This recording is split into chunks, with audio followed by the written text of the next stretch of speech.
പത്തരമാറ്റിന്റെ പുതുപുത്തൻ വിശേഷങ്ങളിലേക്ക് എല്ലാവർക്കും സ്വാഗതം. ദേവയാനിയുടെ ജീവൻ രക്ഷിക്കാൻ വേണ്ടിയിട്ട് ബ്ലഡ് എല്ലാം മാറ്റിയിട്ട് പുതിയത് കൊടുക്കണമെന്ന് ഡോക്ടേഴ്സ് പറയുന്നുണ്ട്.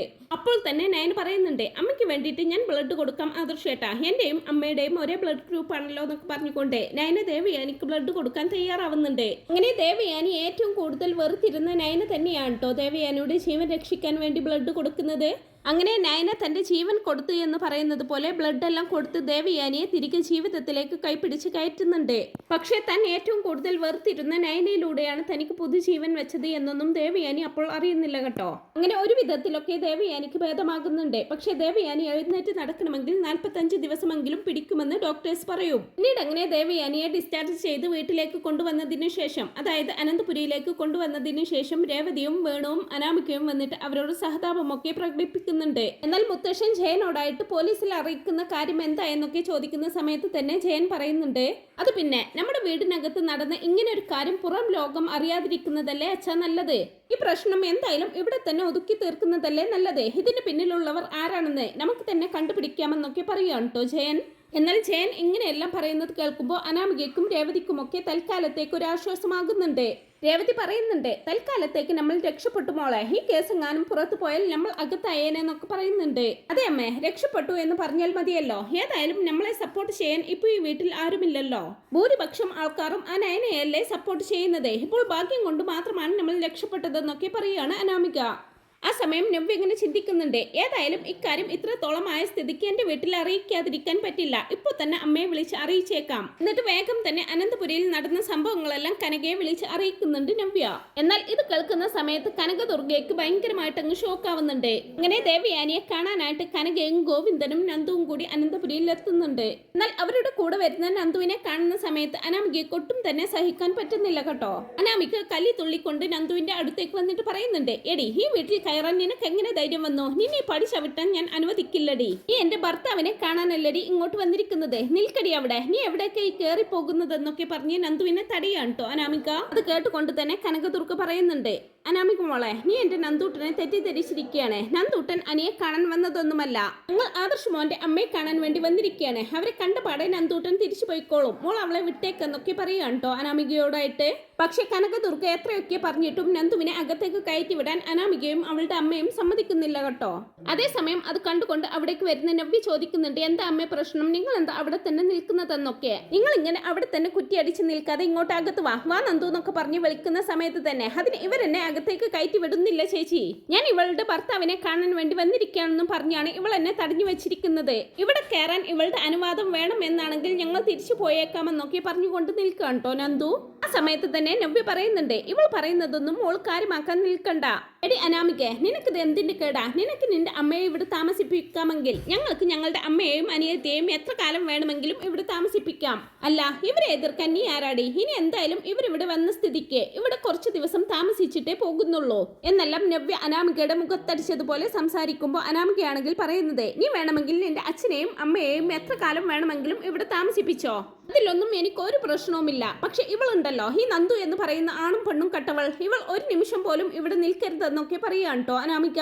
അപ്പോൾ തന്നെ രേവതിയും അത് ഏറ്റുപിടിക്കുന്നുണ്ട്, അതെ, ഈ നന്ദു എന്ന് പറയുന്ന ഈ മൊട്ടച്ച് കാരണമാണ് എന്റെ മോളുടെ ജീവിതം ഇത്രത്തോളം പ്രശ്നത്തിലായത്. അതുകൊണ്ട് തന്നെ ഇവൾ ഈ പടി ചവിട്ടി വരുന്നത് ഞങ്ങൾക്ക് ആർക്കും ഇഷ്ടമല്ലെന്നൊക്കെ രേവതി പറയുമ്പോൾ, പിന്നെ നിങ്ങളുടെയൊക്കെ ഇഷ്ടം നോക്കിയിട്ടല്ലേ എന്റെ അമ്മയും അനിയത്തിയും ഇങ്ങോട്ട് വരുന്നതെന്നും പറഞ്ഞുകൊണ്ട് അവരെ പുച്ഛിക്കുകയാണ് നവ്യ. എന്നാൽ ഈ ബഹളങ്ങളെല്ലാം കേട്ടുകൊണ്ടായിരിക്കും മൂർത്തി മുത്തശ്ശൻ അവിടേക്ക് വരുന്നത്.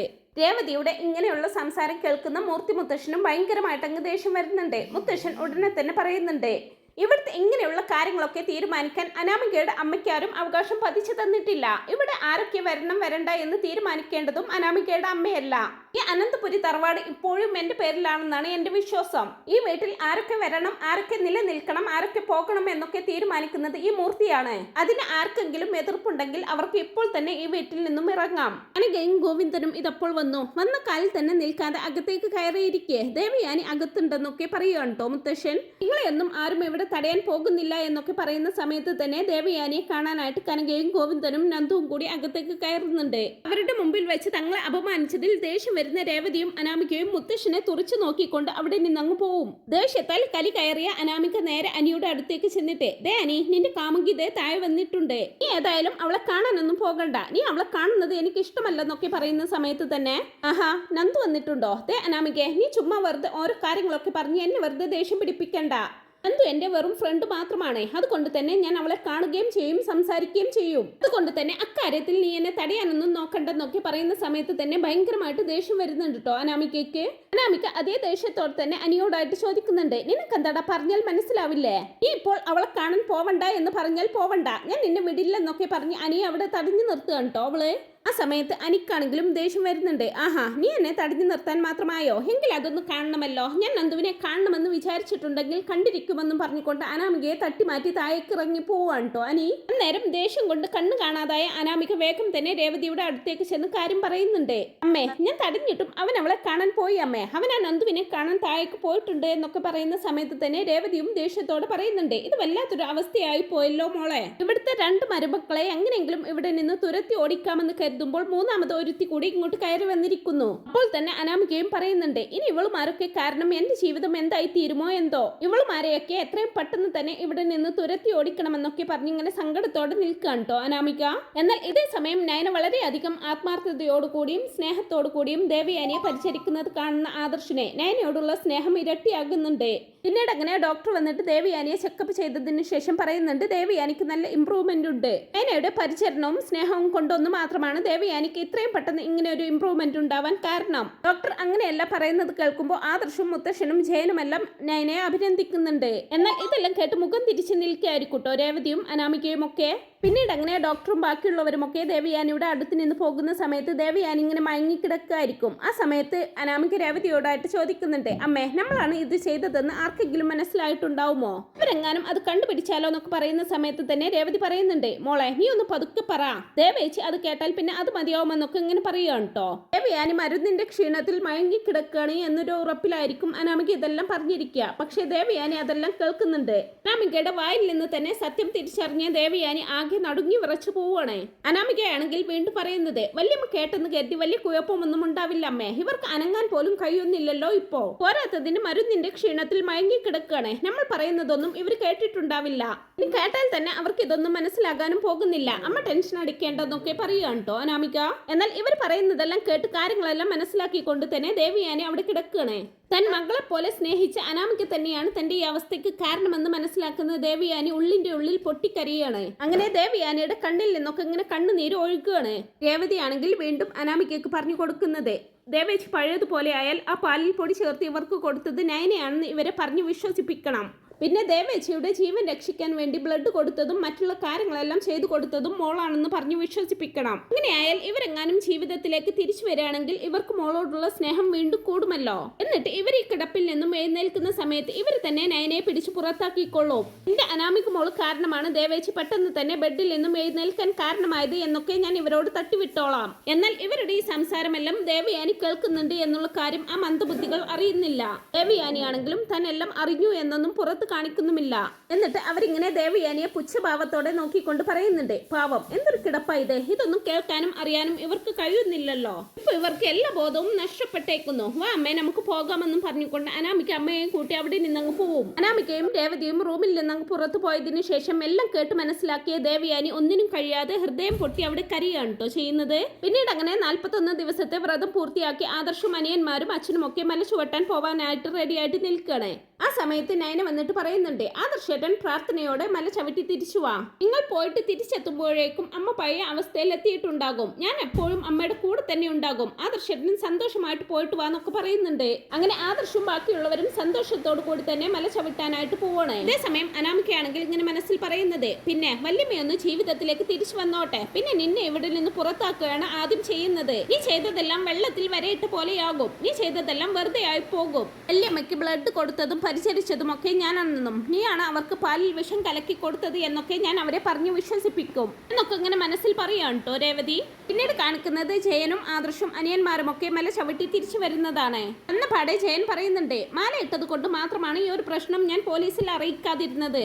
പക്ഷെ ഇനി അതില്ല. എന്റെ ഭാര്യയുടെ ഈ അവസ്ഥക്ക് കാരണമായ ഒരുത്തനെയും ഞാൻ വെറുതെ വിടില്ല. അത് ആരായാലും അവരൊക്കെ ചുമ്മാ ഇവിടെ കിടന്ന് അങ്ങനെ വിലസല്ലേ. എന്തായാലും ഇത് ചെയ്തത് ആരാണെന്ന് ഇനിയെങ്കിലും ഞാൻ കണ്ടുപിടിച്ചിരിക്കുമെന്നൊക്കെ ജയൻ ഇങ്ങനെ പറയുന്ന സമയത്ത് തന്നെ അനാമികയും രേവതിയും പേടിയോടെ പരസ്പരം മുഖത്തോട് മുഖം ഇങ്ങനെ നോക്കുകയാണ്. രേവതി ഉടനെ തന്നെ പറയുകയും ചെയ്യുന്നുണ്ട്, അതിപ്പോ ഇത്ര അന്വേഷിക്കാൻ എന്തിരിക്കുന്നു ചെയ്യട്ടാ, ഇവളാണ് എല്ലാം ചെയ്തു വെച്ചിരിക്കുന്നത്. ദേവേച്ചിയെ കൊല്ലാൻ നോക്കിയത് മരുമകൾ തന്നെയാണെന്നൊക്കെ പറഞ്ഞ് രേവതി ഇങ്ങനെ നയനയെ പ്രതിസ്ഥാനത്ത് നിർത്തുകയാണ്. അത് കേട്ട ഉടനെ തന്നെ നവ്യ ചോദിക്കുന്നുണ്ട്, അത് നിങ്ങൾ മാത്രം അങ്ങ് പറഞ്ഞാൽ മതിയോ? നയന പാല് കാച്ചിയത് അമ്മായിക്കല്ല, എനിക്ക് വേണ്ടിയിട്ടാണ്. എനിക്ക് സംശയം എന്റെ ഭർത്താവിനെയും അമ്മായിയമ്മയെയും ഈ നിൽക്കുന്ന അനാമികയെയും അവളുടെ അമ്മയെയുമാണ്. അത് കേട്ട ഉടനെ അഭിസ്നേഹം നടിച്ചുകൊണ്ട്, എന്താ മോളെ നീ ഇങ്ങനെയൊക്കെ പറയുന്നത്? ഞാൻ എന്നോട് അങ്ങനെയൊക്കെ ചെയ്യുമെന്ന് നിനക്ക് തോന്നുന്നുണ്ടോ? ഞാൻ ഈ മാല ഇട്ടതിനു ശേഷം പൂർണ്ണമായും മാറി എന്നുള്ള കാര്യം മോൾക്കറിയില്ലേ എന്നൊക്കെ ഇങ്ങനെ അഭിസ്നേഹത്തോടെ ചോദിക്കുന്ന സമയത്ത് തന്നെ നവ്യ ഒന്നും മിണ്ടുന്നില്ല. ആ സമയത്ത് തന്നെ രേവതി ചോദിക്കുന്നുണ്ട്, അപ്പൊ പിന്നെ എന്റെ മോളാണ് ഇതെല്ലാം ചെയ്തു വെച്ചിരിക്കുന്നത് എന്നാണോ നിങ്ങളൊക്കെ ഈ പറയുന്നത്? ഒരിക്കലും എന്റെ മോൾ ഇങ്ങനെയുള്ള നീച പ്രവൃത്തിയൊന്നും ചെയ്യില്ല. എനിക്കുറപ്പാണ് നയന തന്നെയായിരിക്കും ഇതെല്ലാം ചെയ്തതെന്നൊക്കെ പറയുന്ന സമയത്ത് തന്നെ ആദർശ് പറയുന്നുണ്ട്, എന്റെ അമ്മയെ മരണത്തിൽ നിന്നും രക്ഷിച്ച ആളാണ് നയന. അങ്ങനെയുള്ള നയനയെ നിങ്ങൾ ആരും ഇവിടെ പ്രതിയാക്കാനൊന്നും നോക്കണ്ട. എന്റെ ഭാര്യയെ എനിക്ക് പൂർണ്ണ വിശ്വാസമാണ്. അവൾ ഒരിക്കലും അങ്ങനെയൊന്നും ചെയ്യില്ല. അവൾക്കെതിരെ ആരൊക്കെ തിരിഞ്ഞാലും ഞാൻ ഉണ്ടാവും എന്നും ഇവളുടെ കൂടെ എന്നൊക്കെ പറഞ്ഞ് ആദർശ് ഇങ്ങനെ നയനയെ ചേർത്ത് നിർത്തുന്നുണ്ട്. എന്നാൽ ഈ സമയമാകുമ്പോഴേക്കും ദേവയാനിക്ക് ഏകദേശം എഴുന്നേറ്റ് നടക്കാനൊക്കെ ആയിട്ടുണ്ടാവും. ദേവയാനി പതിയെ എഴുന്നേറ്റ് ഇങ്ങനെ അങ്ങോട്ട് വരുന്നുണ്ട്. അത് ആദ്യം തന്നെ കാണുന്നത് നയനയായിരിക്കും. നയന അത്ഭുതത്തോടെ ആദർശേട്ടന് കാണിച്ചു കൊടുക്കുന്നുണ്ട്. അതെ ആദർശേട്ടാ, അത് കണ്ടോ, അമ്മ ഇപ്പോൾ എഴുന്നേറ്റ് നടന്നിരിക്കുന്നു. അമ്മയ്ക്ക് ഇപ്പോൾ അസുഖം ഏകദേശം ഭേദമായിട്ടുണ്ട് എന്നൊക്കെ പറഞ്ഞുകൊണ്ട് നയന സന്തോഷത്തോടു കൂടി അമ്മയെന്നും വിളിച്ച് ദേവയാനിയുടെ അരികിലേക്ക് ഓടി ചെല്ലുന്നുണ്ട്. എന്നാൽ അത് കാണുന്ന അനാമിക വേഗം തന്നെ ഓടിച്ചെന്ന് നയനെ അങ്ങ് തട്ടി മാറ്റിയിട്ട് വല്യമ്മയെന്നും വിളിച്ചുകൊണ്ട് ദേവയാനിയെ പിടിക്കുന്നുണ്ട്. എന്നിട്ട് പറയുന്നുണ്ട്, ദേ വല്യമ്മ, ഇവളാണ് എല്ലാറ്റിനും കാരണം. ഇവൾ വല്യമ്മക്ക് പാലിൽ എന്തോ കലർത്തി തന്നത് കൊണ്ടാണ് വല്യമ്മക്ക് ഇങ്ങനെയൊക്കെ സംഭവിച്ചത്. എന്നാൽ വല്യമ്മ വലിയൊരു ആപത്തിൽ നിന്ന് ഇത്രയും പെട്ടെന്ന് ജീവിതത്തിലേക്ക് തിരിച്ചു വരാൻ കാരണമായത് ഞാനാണ്. വല്യമ്മയെ ജീവിതത്തിലേക്ക് തിരിച്ചു കൊണ്ടുവന്നത് ഈ ഞാനാണ്. വല്യമ്മ ഇങ്ങനെ നടന്നു കാണുമ്പോൾ എനിക്ക് എത്രമാത്രം സന്തോഷമുണ്ടെന്നറിയോ എന്നൊക്കെ പറഞ്ഞുകൊണ്ട് തന്നെ അനാമിക ഇങ്ങനെ ദേവയാനി കെട്ടിപ്പിടിച്ച് പറയാണ് കേട്ടോ ചെയ്യുന്നത്. എന്നാൽ എല്ലാവരെയും ഞെട്ടിച്ചുകൊണ്ട് ദേവയാനി അനാമികയെ വെറുപ്പോടെ മാറ്റി നിർത്തിക്കൊണ്ട് കരണമടിച്ച് പൊട്ടിക്കുകയാണ് കേട്ടോ ചെയ്യുന്നത്. എന്നിട്ട് പറയുന്നത്, മാറി നിൽക്കടി അങ്ങോട്ടേ, എന്റെ മുഖത്ത് നോക്കി ഇങ്ങനെ കള്ളം പറയാൻ നിനക്ക് എങ്ങനെ സാധിച്ചു? അതേസമയം ഞെട്ടലോട് കൂടി തന്നെ രേവതി ചോദിക്കുകയാണ്, ദേവേച്ചിക്ക് ഇതെന്താ പറ്റിയത്? മരുന്നെല്ലാം കുടിച്ച് ബോധം പോയോ എന്ന് ചോദിക്കും. ദേവേച്ചിക്ക് എന്തോ ഒരു കുഴപ്പം പറ്റിയിട്ടുണ്ട്. എന്റെ അനാമിക മോള് ഒരിക്കലും നുണ പറയില്ല ദേവേച്ചി. അപ്പൊ ഉടനെ തന്നെ ദേവയാനി പറയുന്നുണ്ട്, എനിക്കൊരു കുഴപ്പവും പറ്റിയിട്ടില്ല രേവതി. ഞാൻ കിടപ്പിലായപ്പോൾ നിങ്ങളൊക്കെ കരുതുന്നത് പോലെ എന്റെ സ്വബോധമൊന്നും നഷ്ടപ്പെട്ടിട്ടില്ലായിരുന്നു. എന്റെ ബുദ്ധിയും ബോധമൊന്നും മറിഞ്ഞു പോയിട്ടില്ലായിരുന്നു. നിങ്ങൾ രണ്ടുപേരും എന്റെ ബെഡ്റൂമിൽ വന്ന് എന്നെ കുത്തി നോവിച്ചതെല്ലാം ഞാൻ കേട്ടിട്ടുണ്ടായിരുന്നു. നിങ്ങൾ രണ്ടുപേരും പരസ്പരം സംസാരിച്ച കാര്യങ്ങളെല്ലാം എനിക്ക് കേൾക്കാമായിരുന്നു. എനിക്കെല്ലാം മനസ്സിലായി രേവതി. നീയും നിന്റെ മകളും കൂടിയല്ലേ എന്നെ ഈ അവസ്ഥയിൽ എത്തിച്ചത്. അല്ലാതെ ഇതെല്ലാം ചെയ്തത് ഒരിക്കലും എന്റെ നയനമോളല്ല. നയനമോളെ ഞാൻ മനസ്സിലാക്കാൻ വൈകി എന്നുള്ളത് ശരി തന്നെയാ. നയനമോൾ കാരണമാണ് ഇപ്പൊ ഞാൻ ജീവനോടെ ഇരിക്കുന്നത് എന്നുള്ള കാര്യവും ഞാൻ മനസ്സിലാക്കി. എന്നിട്ട് വീണ്ടും വീണ്ടും നുണകൾ പറഞ്ഞ് എന്നെ വിഡ്ഢിയാക്കാനാണ് നീയും നിന്റെ മോളും ശ്രമിക്കുന്നതല്ലേ? നിങ്ങളുടെ രണ്ടുപേരുടെയും വാക്കുകൾ കേട്ട് ഞാൻ എത്രമാത്രം ക്രൂരതയാണ് എന്റെ നയനമോളോട് ചെയ്തത്. ഇനി എന്റെ കൺമുന്നിൽ കണ്ടുപോയേക്കരുത് നിങ്ങളെ രണ്ടിനെയും എന്നൊക്കെ പറഞ്ഞ് ദേവയാനി അങ്ങ് ദേഷ്യപ്പെടും. എന്നാൽ ദേവയാനി ഇങ്ങനെയെല്ലാം പറയുന്നത് കേൾക്കുമ്പോൾ അനാമികയും രേവതിയും ആകെ അങ്ങ് ഷോക്കായിട്ട് നിൽക്കുകയാണ് കേട്ടോ. സത്യങ്ങളെല്ലാം ദേവയാനി അറിഞ്ഞ സ്ഥിതിക്ക് ഇനിയിപ്പോ പിടിക്കപ്പെടുമല്ലോ എന്നൊക്കെ ഇങ്ങനെ ചിന്തിച്ച് എന്ത് ചെയ്യുമെന്നറിയാതെ ആകെ വല്ലാത്തൊരവസ്ഥയിലായിരിക്കും അവര് രണ്ടുപേരും. എന്നാൽ ദേവയാനിയുടെ ഇങ്ങനെയുള്ള വാക്കുകൾ കേൾക്കുമ്പോൾ മുത്തശ്ശിക്ക് ഭയങ്കരമായിട്ട് അങ്ങ് സന്തോഷമാകുന്നുണ്ട്. മുത്തശ്ശി പറയുന്നുണ്ട്, ദേവയാനി ഇപ്പോഴെങ്കിലും നീ നിന്റെ മരുമകളെ അംഗീകരിച്ചല്ലോ, ഇപ്പോഴെങ്കിലും നിനക്ക് നയനമോളെ മനസ്സിലായല്ലോ എന്നൊക്കെ പറയുന്ന സമയത്ത് തന്നെ ദേവയാനി വേഗം നയനയുടെ അടുത്തേക്ക് ചെല്ലുന്നുണ്ട്. എന്നിട്ട് നയനയുടെ മുമ്പിൽ കൈ കൂപ്പി നിന്നുകൊണ്ട് പൊട്ടിക്കരയാണ് കേട്ടോ ചെയ്യുന്നത്. എന്നിട്ട് ദേവയാനി പറയുന്നുണ്ട്, മോളെ ഈ അമ്മ ചെയ്തതിനൊക്കെ മോൾ എന്നോട് പൊറുക്കണം. അപ്പോൾ തന്നെ നയന പറയുന്നുണ്ട്, അമ്മ എന്തൊക്കെയാ ഈ കാണിക്കുന്നത്? അതിന് അമ്മയോട് എനിക്കൊരു ദേഷ്യവുമില്ലല്ലോ. അങ്ങനെ പൊറുക്കാൻ പറ്റാത്ത തെറ്റൊന്നും എന്റെ അമ്മ എന്നോട് ചെയ്തിട്ടില്ല. ഞാൻ എന്റെ സ്വന്തം അമ്മയെ പോലെയാണ് അമ്മയെ സ്നേഹിച്ചത് എന്നൊക്കെ നയന അങ്ങനെ പറയുന്ന സമയത്ത് തന്നെ ദേവയാനി കരഞ്ഞുകൊണ്ട് നയനെ അങ്ങ് കെട്ടിപ്പിടിക്കുകയാണ്. നയന മോളെ എന്തൊക്കെ പറഞ്ഞാലും എനിക്കറിയാം ഞാൻ മോളെ ഒത്തിരി വേദനിപ്പിച്ചിട്ടുണ്ടെന്നേ. മോൾ എന്നോട് ക്ഷമിക്കണം. മോൾ എനിക്ക് മാപ്പ് തരണം. ഞാൻ ഇത്രത്തോളം മോളെ വേദനിപ്പിച്ചിട്ടും മോൾ എത്ര ഭംഗിയായിട്ടാണ്, എത്ര സ്നേഹത്തോടെയാണ് മോൾ എന്നെ പരിചരിച്ചത്. എന്റെ മോളുടെ മഹത്വം എത്രമാത്രമാണെന്ന് ഇപ്പോഴല്ലേ എനിക്ക് മനസ്സിലായത്. നീയാണ് ഇനി എന്റെ മരുമകള്, അല്ല എന്റെ മകള് തന്നെയാണെന്നൊക്കെ പറഞ്ഞ് കരഞ്ഞുകൊണ്ട് ദേവയാനി നയനെ കെട്ടിപ്പിടിക്കുകയാണ് കേട്ടോ. അച്ഛനും അമ്മയും എപ്പോഴും പറയുന്നത് പോലെ എൻ്റെ ആദർശമോൻ്റെ ഭാര്യയായിട്ട് നിന്നെ എൻ്റെ മരുമകളായിട്ട് കിട്ടിയത് എൻ്റെ മഹാഭാഗ്യമാണെന്ന് ഞാൻ ഇന്ന് മനസ്സിലാക്കുന്നുണ്ട് മോളെ. എന്നെല്ലാം ദേവയാനി കരഞ്ഞുകൊണ്ട് പറയുന്നത് കേൾക്കുമ്പോൾ തന്നെ മുത്തശ്ശനും മുത്തശ്ശിക്കും ആദർശനും ജയനും ഒക്കെ ഭയങ്കരമായിട്ടങ്ങ് സന്തോഷമാവുന്നുണ്ട്. ആദർശ് പറയുന്നുണ്ട്, അമ്മേ ഇപ്പോഴാണ് എനിക്കൊരു സമാധാനമായത്. ഇപ്പൊ എനിക്ക് എത്രമാത്രം സന്തോഷമുണ്ടെന്നറിയോ? ഇപ്പോഴെങ്കിലും അമ്മ നയനെ മരുമകളായിട്ട് അംഗീകരിച്ചല്ലോ. ഇനി എനിക്കൊന്നും വേണ്ടമ്മേ. ഈ ഒരു ദിവസത്തിന് വേണ്ടിയിട്ടാണ് ഞാൻ ഇത്രയും കാലം കാത്തിരുന്നത്. ഈ ഒരു ദിവസം തന്നെയാണ് ഞാൻ ഏറ്റവും കൂടുതൽ സന്തോഷിക്കുന്നത്.